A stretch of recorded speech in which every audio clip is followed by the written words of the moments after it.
అమ్మయ్యా, మీరు చెప్పేది నిజమే కదా? ఆ మోహిని కాలు మీద ఒక స్ట్రోక్ ఇచ్చేసరికి ఉంగరం జంప్ చేస్తూ బయటపడింది. మనతోనా ఏషియన్ గేమ్సా? అమ్మయ్యా, అంతేనా?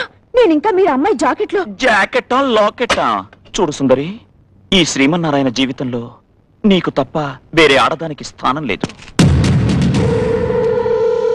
ఈ హృదయంలో ఇంకో అమ్మాయికి చోటే లేదు, ఉండదు, ఉండటానికి వీల్లేదు. నువ్వు ఇక్కడున్నావా? ఇక్కడే ఉన్నా. ఎవరయ్యా నువ్వు? గట్టిగా చెప్పయా. లతరమ్మంటుందయ్యా బాబు. చూడు బాబు, నువ్వు ఎవరినో చూసి ఎవరో అనుకుంటున్నావు. లేదు బాబు, నిన్నే చేస్తూ నువ్వే అనుకుంటున్నా. జోకులాపి వెంటనే బయలుదేరి రావయ్యా. లత నీ కోసం ఎదురు చూస్తుంది, నీకోసం బెంగ పెట్టుకుందయ్యా. సుందరి ఎవరండి లత? మీకోసం ఎదురు చూడడం ఏంటి? అదే నేను అడుగుతున్నాను. వీడెవడో నాకు తెలీదు. అసలు ఆ లత ఎవరో అస్సలు తెలీదు. This is too much.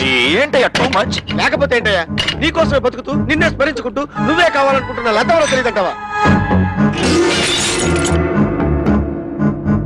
నువ్వు ప్రేమించిన లతే తెలియదంటావా? రెండు కళ్ళు ఫట్మని పేలిపోతాయి. ఇంకో మాట మాట్లాడితే నీ కోటు చించి కొట్టు మీద వేసేస్తాను. నేను శ్రీమన్నారాయణ, మ్యారీడ్ మ్యాన్. ఆవిడెవరో తెలుసా? మిస్సెస్ శ్రీమన్నారాయణ. ఏది? సుందరి, సుందరి ఆగు. సుందరి, లత నీ కోసం ఎదురు చూస్తా. నీ మూలంగా నా పెళ్ళ వెళ్ళిపోయింది చూడు. పెళ్ళా వెళ్ళిపోయింది. లత దగ్గరికి వెళ్దాం పదవయ్యా. ఇంకో మాట మాట్లాడితే మెంటల్ హాస్పిటల్ ఫోన్ చేస్తాను, జాగ్రత్త. ఇప్పుడు లత